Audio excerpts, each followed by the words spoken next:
La profe, buenas, ¿qué tal? Esperamos unos minutos. Igual va a ser una especie de reiteración de la clase pasada por el accidente. Vieron que yo tendría que haber suspendido un momento, haberla grabado, pero me dice todavía está en proceso de grabación, entonces... La anterior. Y bueno, y ahí está la grabación, pero por más que me fije me fijé en Google a ver si había alguna manera ¿cómo se llama? Hola, Agos, porque existe la grabación, la tengo en mi disco rígido, pero no se la puede ver. Se ve que se necesita que haya un software complementario de Zoom para que te la transforme en... Bueno. En MP4. Claro, no sé, está con el icono. Sí, entiendo. O sea, está en un archivo distinto, o sea, está en una... Pero son tres archivos diferentes, entonces los ejecutás y no pasa nada. Igual seguramente tengo corruptos, capaz ni siquiera se puedan pasar. Se queda en un loop, ¿viste? Vos le das ejecutar y se queda titilando, claro. que no avanza la grabación. Así que bueno, no nos preocupemos demasiado.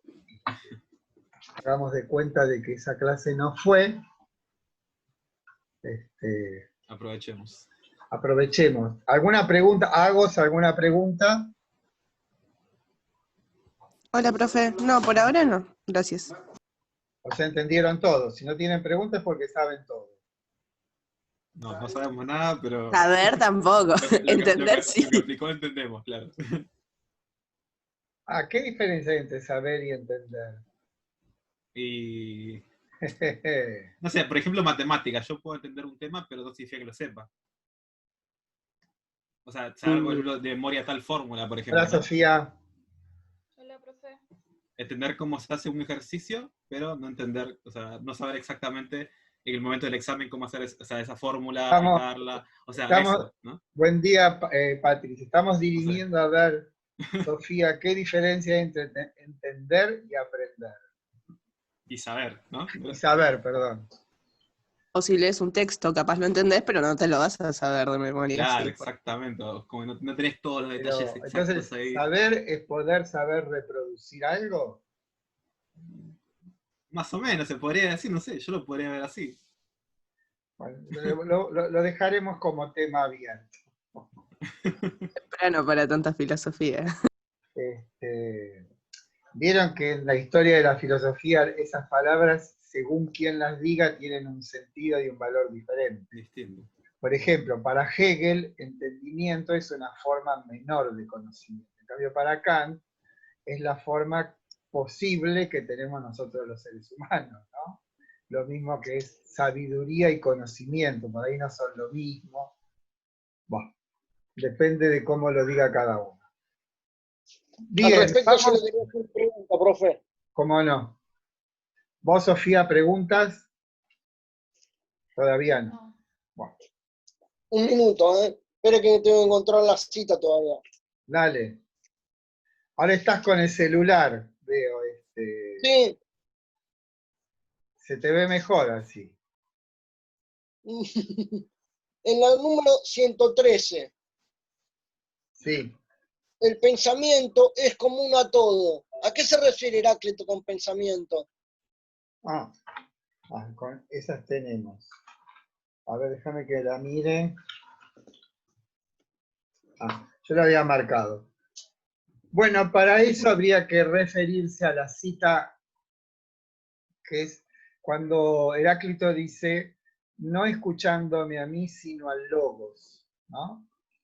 Lo que está queriendo decir es que esto que llamamos pensar no es un atributo exclusivo de los seres humanos, sino que de algún modo la totalidad, en tanto armónica, proporcionada y simétrica, ¿sí? Ese cosmos, es de algún modo un pensamiento. Es un pensamiento al cual nosotros accedemos de una manera diferente. Es lo que les decía el otro día por una cuestión que para nosotros no es posible dirimir, hay un hecho, es que nosotros conocemos. Y lo interpretamos con esta frase diciendo la totalidad, el universo, no sé bien qué nombre ponerle, pero llamémosle a todas las cosas, pensemos en el Big Bang, ¿no? De alguna manera accedió, decidió, determinó, busquen también la palabra que quieran, a que esa totalidad se manifieste a sí misma. Ese manifieste a sí misma es que cada uno de nosotros, cada uno de los seres humanos que han sido, son y serán, tienen esta cualidad indescifrable que es el conocimiento. Pero ese conocimiento no es una cosa diferente de aquello que gobierna la totalidad. No sé si me explico. Es como yo lo que había esa... vinculado más con el logos griego. ¿Cómo? Que yo lo había vinculado más con el logos griego. Bueno, ahora después vamos a hablar del logos porque, o sea, es como que, digámoslo así burdamente, este roble que está frente a mis ojos, de algún modo se explicita a sí mismo en la medida en que yo conozco a ese roble. No sé si me explico. Se pone a sí mismo de un modo u otro, porque mi conocimiento del roble no es el roble, pero de algún modo existe en el conocer un vínculo con eso conocido. Pero existe en tanto y en cuanto la otra persona sepa que eso es un roble. Si no, no existe, no es. Claro. Si no hay otro, no significa nada. El roble no se sabe a sí mismo. Sabe crecer, o sea, No todas es las el mismo. plantas son inteligentes. ¿Saben ustedes? Yo hace poco leí un libro sobre la inteligencia de las plantas que te deja pasmado, ¿no? Pero piensen ustedes que en algún momento la raíz tiene que saber hundirse en la tierra. Y cuando se hunde en la tierra, no se hunde de cualquier manera, sino que busca cuál es el camino más adecuado que les sirva para transformarse en eso que todavía no es. Sea un roble, un poroto, recuerden siempre el poroto de la primaria, ¿no? Sí. Claro. Bien, ¿hay o no hay inteligencia en los seres vivos? Claro que la hay, a veces mucho más aguda que la nuestra. Lo que no tienen las plantas y los animales, y nosotros sí, es autoconciencia. O sea, no se saben a sí mismos. Nosotros tenemos esa cualidad misteriosa de que podemos sabernos a nosotros mismos. Y con ese sabernos a nosotros mismos, es como que la naturaleza se pone a sí misma en cada uno de nosotros como un otro. ¿Por qué digo un otro? Porque el conocimiento de las cosas no son las cosas. ¿Sí? Ahí hay una frase de Aristóteles que es muy interesante que dice, tengo un anillo de oro, imprimo ese anillo de oro en la cera, pero en la impresión no está el oro. O sea, hay como, tenemos señales de las cosas. Con esas señales construimos conocimiento. ¿Ese conocimiento tiene que ver con las cosas? Sí, porque nos permite manipularlas. ¿Sí? Nosotros, de algún modo, hacemos que el conocimiento tenga o haga que las cosas se nos vuelvan familiares. ¿Qué quiero decir con familiares? No es lo que le... Lo que dice con familiar quiere decir que el conocimiento conjura poderes y peligros. O sea, como que nos da confianza con las cosas. O sea, sabemos que si salimos a la calle seguramente no va a aparecer un jaguarete que nos va a comer, o el rayo de Zeus no nos va ¿cómo se llama?, fulminar, o que las cosas con las que tratamos habitualmente se van a comportar de un modo, de algún modo ya establecido. Bueno, pero entonces ese conocimiento... ¿Cómo? Ese conocimiento del que usted hablaba tiene poco que ver con el pensamiento, entonces. Claro, porque eso es lo que podríamos llamar la inteligencia. La inteligencia nos sirve para deslizarnos por la vida y por el mundo. Hay una dimensión otra del conocimiento, que es esa de que habla Heráclito como el de los despiertos, ¿se acuerdan? Hablamos de los despiertos y los dormidos. Bueno, vamos a empezar otra vez. Creo que lo que hicimos la clase pasada, además de hablar acerca del estilo de Heráclito, de la influencia de Heráclito, que se parece más al oráculo de Delfos que a ninguna otra cosa, aparte hace dos referencias explícitas al oráculo, ¿sí? Y lo que hicimos fue tomar una de las citas, que es el fragmento 30, ese que decía este cosmos, el mismo para todos, fue, es y será fuego eternamente viviente que se enciende y se apaga según medida, ¿no? Y empezamos a analizar cada una de las palabras. Empezamos por cosmos, y dijimos que cosmos es el equivalente en latín y en castellano a la palabra mundo, pero en castellano ha perdido ese carácter de lo bello, armonioso, proporcionado, sino que solamente lo encontramos en la negativa, en la palabra inmundo. Y también, aunque es una palabra un poco, no grosera, pero sí vulgar, se usa el mondadientes, que es uno de los nombres del escarbadiente, ¿no? El mondadientes es lo que le da limpieza o pureza a los dientes. Pero bueno, eso es el sentido latino de la palabra cosmos. Pero que también tenemos cosmos cuando alguien se pone delante del espejo y se empieza a acicalar. Está utilizando cosméticos, ¿no? Como dijimos alguna vez. Está cosmizando. Al estarse cosmizando se está volviendo armonioso. Entonces cuando... Perdón. Sí.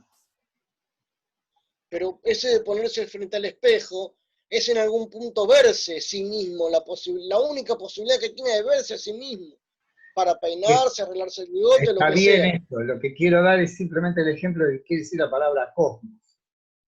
Ah, Cosmos quiere decir eso, por eso se usa la palabra cosmético.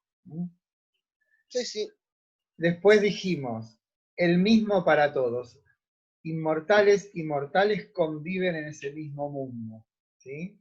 Después dice, no fue hecho por ningún Dios ni ningún hombre. El cosmos es eterno, ¿sí? Y lo más importante es, fue, es y será fuego eternamente viviente. Y ahí dijimos que fuego es una metáfora. ¿De qué? De que la totalidad, siendo una, sin embargo, se manifiesta de muchas maneras, ¿sí? Como cuando observamos, a veces fascinados, el fuego, y vemos que cada momento del tiempo en que el fuego se está realizando, se está actualizando, es diferente, pero sigue siendo siempre el mismo fuego. De la misma manera, el cosmos se manifiesta, se muestra de muchas maneras, pero es uno. Esto de que es uno es necesario, porque si no fuese uno no podría haber inteligibilidad. Eso después lo vamos a explicar. Y después termina diciendo que se enciende y se apaga según medida. Eso también es esencial, porque más allá de que Heráclito piensa que existe algo así como un eterno retorno de lo mismo, esto es que el mundo se consumirá al final en una especie de fuego que todo lo consume y después volverá a renacer de nuevo. Por eso dice, fue, es y será fuego eternamente viviente. ¿Cómo? Porque no cambia. Cambia en su identidad. Es como nosotros seguimos siendo los mismos desde el día que nacimos. Y sin embargo, nuestra vida es absolutamente diversa. ¿Cómo? Es otro fuego, pero sigue siendo el fuego. Exactamente. Va cambiando, pero en su identidad. Más bien muta, no cambia, ¿no? Bueno, ahí depende de cómo entiendas las palabras, ¿sí? Lo que quiere decir Heráclito es que las cosas, si bien en apariencia son múltiples, en realidad responden a una sola ley. Si quieren un ejemplo más o menos prosaico, la ley de la gravitación universal de Newton vale para los movimientos que ocurren en la Tierra, en Saturno y en el Sol. O sea, hay una única ley que gobierna todos los movimientos. Ahora, ¿todos los movimientos son iguales? No, todos son diferentes, pero sin embargo están gobernados por la misma ley. Eso tiene que ver con la medida. O sea, la única posibilidad que nosotros tenemos de conocer algo es que ese algo se comporte de un modo regular. Y con eso queremos decir que, por ejemplo, y vimos el ejemplo de la ciencia el otro día, ¿qué busca un científico? Primero lo que hace es observar. Luego de observar, ¿qué hace? Establece cuáles son las regularidades que pueden descubrirse en esa observación. Y una vez que puede plasmar esas regularidades de la observación en una ley, podemos decir que tenemos un conocimiento de un algo, ¿no? Esa es la lógica del conocer. Observa, y después de observar lo que busca son regularidades, leyes. Ese es un buen punto de referencia para poder establecer una comunicación entre Parménides y Heráclito. El principio de identidad vale tanto para Parménides como para Heráclito. Sí, no te escuché, Patricia.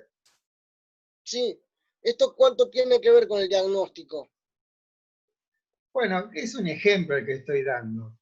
El diagnóstico pero siguiendo su ejemplo. Claro, el diagnóstico es un procedimiento que utilizamos para conocer. Pero ¿qué significa que nosotros conozcamos algo? Significa que podemos establecer una legalidad en eso que conocemos. Voy al médico, me duele la cabeza, tengo tos. Bueno, no seamos tan dramáticos. No voy a decir que tengo coronavirus. Me duelen las articulaciones, tengo un poco de fiebre. ¿Qué dice el médico? Tenés gripe. ¿Cómo funciona la cabeza del médico? ¿Qué buscaba? Una identidad. ¿Dentro de dónde la buscaba? En una multiplicidad. ¿Qué es la multiplicidad? Los diferentes síntomas. Sin embargo, todos tienen una sola causa. ¿El conocimiento es posible? Sí, y solo si los fenómenos que son observados manifiestan una cierta regularidad. Porque cuando no es así, decimos eso es incognoscible. Solamente podemos conocer aquello que muestra una determinada regularidad. Y cuando nos pasamos al conocimiento científico, esa regularidad tendrá el rostro de la ley. Piensen en las ciencias duras, y hay montones de leyes. Pero esas leyes no es que surgen espontáneamente de la cabeza, como se acuerdan con Barnett. El conocimiento científico no es un viajero sin equipaje, sino que surge de la observación. ¿Sí?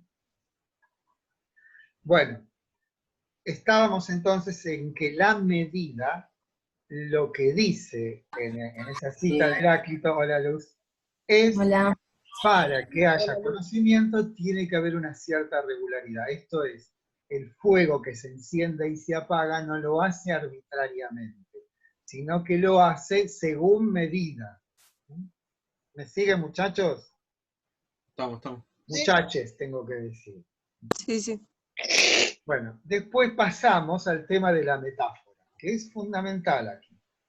Decíamos, ¿por qué Heráclito usa metáforas permanentemente? El fuego es la primera, ¿no? El fuego es claramente una metáfora. Y después esta de que el agua se transforma en esto o en lo otro, son todas metáforas. Entonces la pregunta que nos hacíamos es, ¿por qué Heráclito apela a metáforas? Y la respuesta que yo doy, o que dan muchos, es porque el lenguaje habitual, el lenguaje del sentido común, el lenguaje que sirve para la comunicación, en realidad, más que mostrar las cosas, las oculta.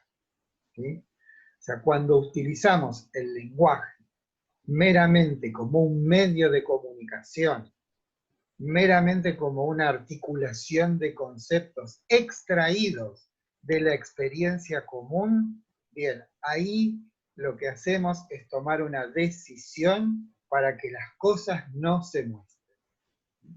Entonces, La estrategia, con perdón de la palabra, del sabio Heráclito, es utilizar la metáfora. Y como ustedes saben, la metáfora es un instrumento que utiliza permanentemente la poesía.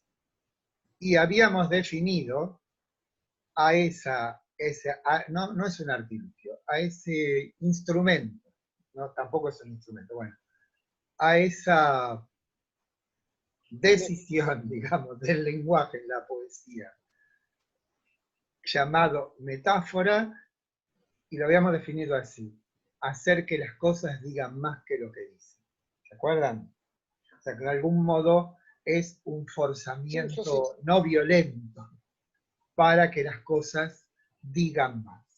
Y habíamos dicho también que la actitud que tiene la ciencia frente a las cosas en lo que hace al conocimiento tiene un cierto cariz de violencia. ¿En qué sentido? En que el conocimiento científico y también el conocimiento del sentido común tiene como fin apropiarse de las cosas. Cuando decimos apropiarse, queremos decir hacer que las cosas se transformen en algo previsible. Para hacerlas previsibles le imponemos un cuerpo de conceptos rígidos que hace que de alguna manera las podamos someter.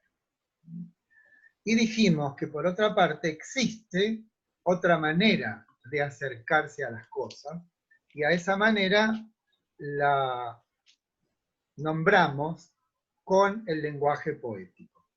En realidad de todas las artes, pero tomamos la poesía porque la poesía es el arte primero. Y es el arte que contiene en sí tanto a la música como a la palabra, ¿no? Saben que ustedes, como decíamos cuando hablamos al principio, que Parménides escribe versos de 16 sílabas. Y esa cuestión que corresponde tanto a la poesía griega como a la poesía latina, tiene que ver con que las palabras que son elegidas para conformar un verso tienen que tener un cierto ritmo, y ese ritmo se lo da la alternancia de sílabas cortas y sílabas largas. Entonces, corta quiere decir, bueno, corta. Por ejemplo, vieron que los griegos tienen dos es y dos o. La Omicron es la O corta, y la Omega es la O larga. La Epsilon es la E corta, y la Eta es la E larga. Pero también se puede alargar las otras vocales.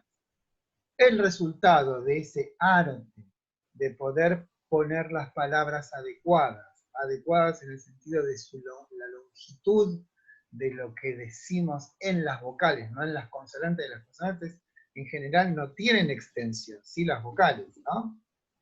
¿Sí? Entonces yo puedo decir un verso en latín y en griego, o en griego, y lo que sentimos es también música. La, la, la, la, la, la, la, la, la. No sé si escucharon alguna vez. Les mandé los de la tragedia griega del sábado que viene. No, Bueno, pero los voy a mandar. No. Ahí se representa la tragedia de los persas de Esquilo en el Epidauro. El Epidauro es el teatro griego mejor conservado de la historia, ¿no? Que es un teatro para 10.000 personas que está al aire libre, como todos los teatros, y van a hacer una representación tal como, bueno, después les mando la invitación. Es por streaming. Bueno, entonces decíamos que hay otro lugar para poder comunicarse con las cosas, si quiere la palabra, o hacerlas presentes, que es la poesía. Y la poesía, tal como lo hace Heráclito, utiliza la metáfora. Y la metáfora es una forma de comparación. Por ejemplo, como dice el tango, las nieves del tiempo platearon mi sien, ¿no? O dimos el ejemplo del soneto de Borges que se llama El bisonte, ¿se acuerdan? Sí. Ese montañoso, abrumado, indescifrable. Bueno, lo voy a decir de nuevo porque así queda. Aquí lo que tenemos que ver es que lo que hace Borges con ese animal es un trato, un comportamiento totalmente diferente del que haría un biólogo o un zoólogo. ¿Qué haría un biólogo o un zoólogo respecto del bisonte? es ubicarlo en una trama de conceptos, es decir, bóvido de gran tamaño, que vivió en tal y cual lugar, que tenía tales costumbres, hablando, todo esto es lo que nos habla el bisonte. Pero, ¿qué pasa con ese bisonte? Nosotros lo buscamos en la Wikipedia y en realidad el efecto que produce en nosotros es un efecto de decir, bueno, mira qué interesante, mira qué bien, qué animal raro. Pero cuando escuchamos o leemos el soneto, lo que tiene el soneto es que nos conmueve, ¿no? ¿Por qué nos conmueve? Aquí Borges dice dos cosas respecto de por qué nos conmueve la poesía o por qué debe conmovernos la poesía. Claro. Dice, toda No es el poesía, esperame un poquito, toda poesía debe cumplir dos requisitos. Decir algo con precisión y rozarnos físicamente como la cercanía del mar. Dime, Patricia, perdón que... No, está bien. Digo que no es el bisonte lo que llama la atención en Borges. Es la poesía, no es el bisonte. Bueno, ¿cómo que no? Pero el bisonte se nos muestra de otra manera. Se nos pone delante de los ojos, como le sentimos el olor. Y aparte nos conmueve porque dice, los hombres rojos del oeste o los perdidos hombres de Altamira. Se está refiriendo a los pieles rojas de América del Norte, pieles rojas no sé por qué, bueno, a los habitantes de América del Norte que vivían del bisonte. Ustedes saben que los norteamericanos, para apropiarse de todo el Medio Oeste, mataron 50 millones de bisontes. ¿Por qué? Porque era lo que comían los indios. Entonces, para terminar con los indios, terminaron con los bisontes, y casi los extinguieron. Casi, estuvieron a punto. Los perdidos hombres de Altamira, ustedes saben que en España, no me acuerdo si fue en los años 20, descubrieron unas grutas donde hay unas maravillosas pinturas, ¿no? Hechas por los hombres de las cavernas, propiamente, de hace más de 20.000 años. Por eso dice Borges, los perdidos hombres de Altamira. ¿No? Y después dice, lo miro y observo que ignora el tiempo humano. Esa es una idea de Schopenhauer. Dice, los animales viven en un presente permanente, no tienen memoria, no tienen recuerdos. Por eso dice, intemporal, innumerable, cero, es el postrer bisonte y el primero. Es el último bisonte y es el primero. ¿Por qué? Porque los animales viven no en un tiempo sucesivo, sino en un tiempo que es simultáneo. ¿Mm? Vieron que, bueno, todos los que tenemos o tuvimos animales sabemos que no perciben el tiempo como lo percibimos nosotros. Bueno, pero todo esto es para decir que hay una manera peculiar de acercarse a las cosas que no es la científica. Y esa apuesta humana a tratar las cosas de otra manera tiene su manifestación en la poesía. Y en la poesía lo que usamos es la metáfora, como lo hace Heráclito. ¿No? ¿Por qué? Porque la convicción de Heráclito es que el lenguaje que utilizamos para la comunicación, el lenguaje del sentido común, hoy podríamos agregar el lenguaje de la ciencia, ¿sí? Es totalmente inepto para poder decir lo que es.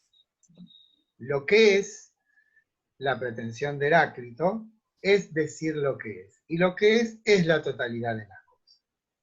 Por lo tanto, hay que hacer una suerte de puesta entre paréntesis del lenguaje común y dejarse tomar por otro tipo de lenguaje que usa entonces esta herramienta que es la metáfora.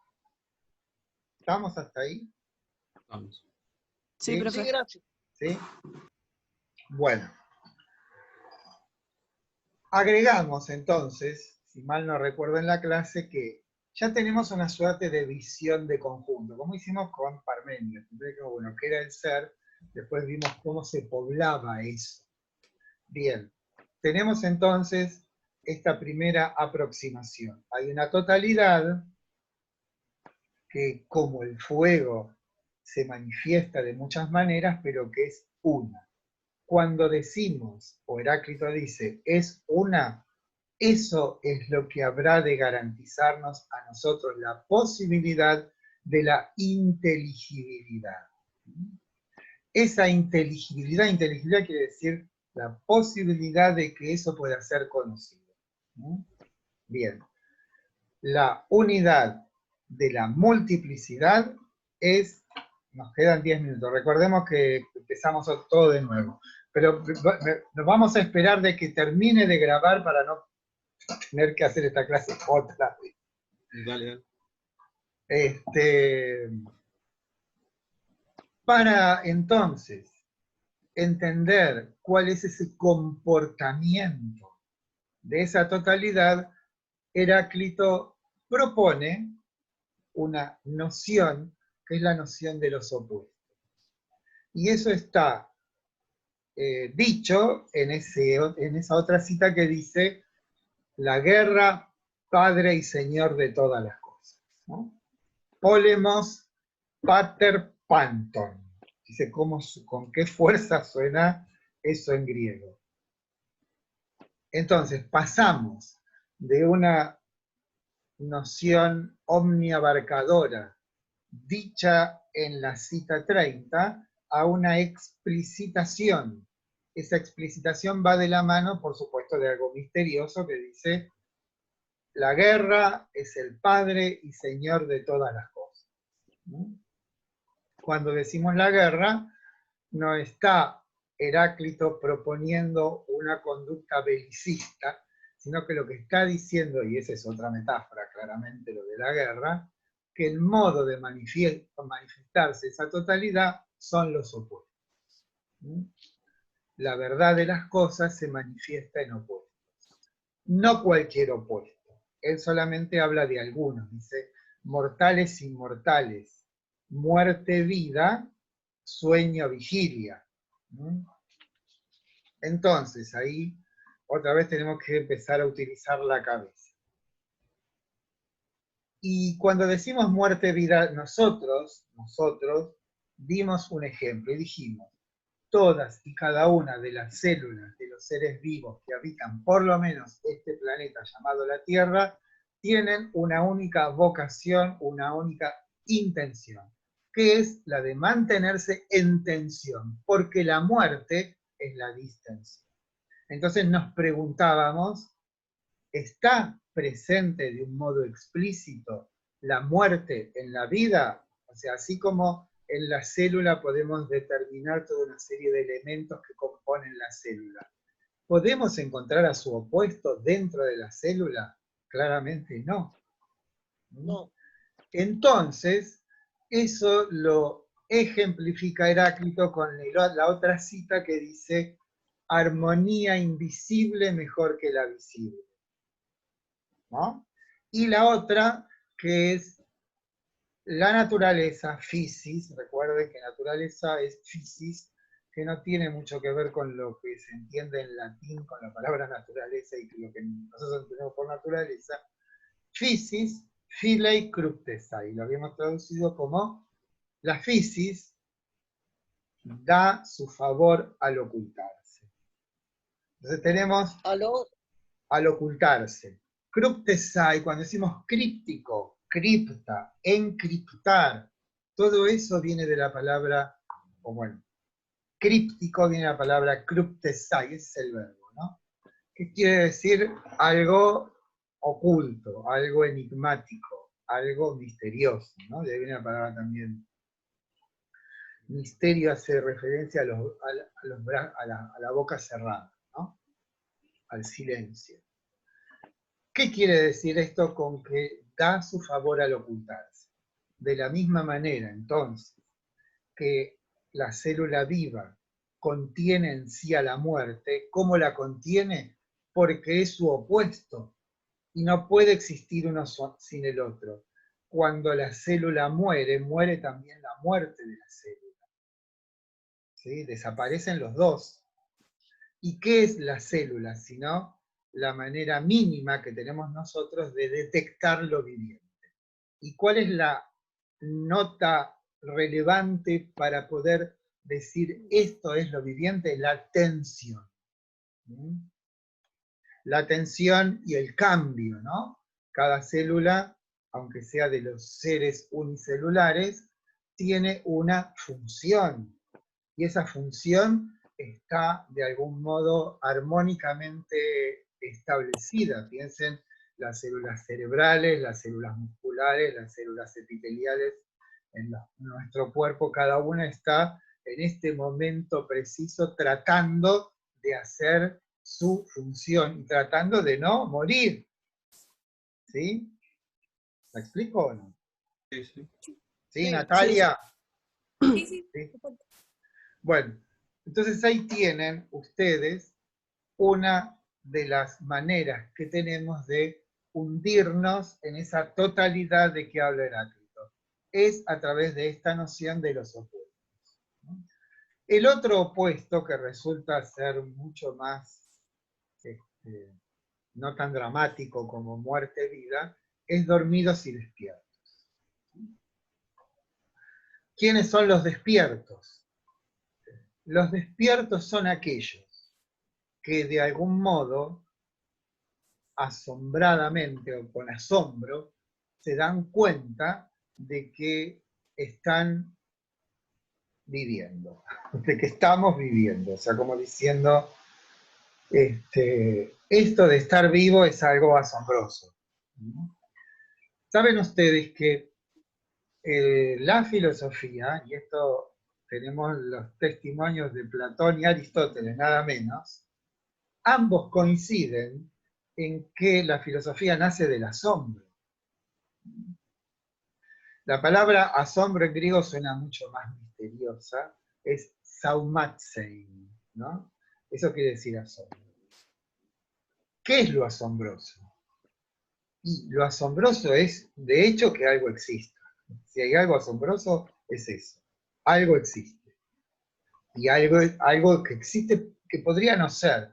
Pero bueno, alejémonos de eso. Simplemente quiero decir que cuando Heráclito habla de los despiertos, lo que está diciendo, o lo que está tratando de decirnos, es que démosle a esta nuestra existencia un carácter que es de lo extraordinario. Y el asombro no es simplemente un primer impulso que después nos lleva al pensamiento o a la filosofía, no. Justamente lo asombroso del asombro es que ella debe permanecer siempre en nuestra compañía. O sea, el asombro no concluye cuando se supone que conocemos. Porque sabemos, por otra parte, que eso, que es lo esencial, lo fundante, no se puede conocer, se puede nombrar. No nos podemos apropiar de él. Esto tiene que ver con el fragmento 93, con la cita 93, que dice: el Señor, cuya morada está en Delfos, no dice ni oculta, sino que señala. Escúchenla en griego. Joanax, outoman teion estin Delphois, utelege, utekruptai, kruptai de nuevo, ala semai. O sea, el Señor, cuya morada está en Delfos, ¿quién es? Apolo. Ni dice ni oculta, señala. Es lo que está haciendo Heráclito. Heráclito no nos está dando el contenido de algo, digo, nos está diciendo hacia dónde tenemos que dirigir la mirada. Bueno, falta un minuto. Cortamos y volvemos. Mientras tanto yo voy a hacer que no perdamos esta clase de grabación. Bueno, vuelvan. Hasta dentro de un ratito.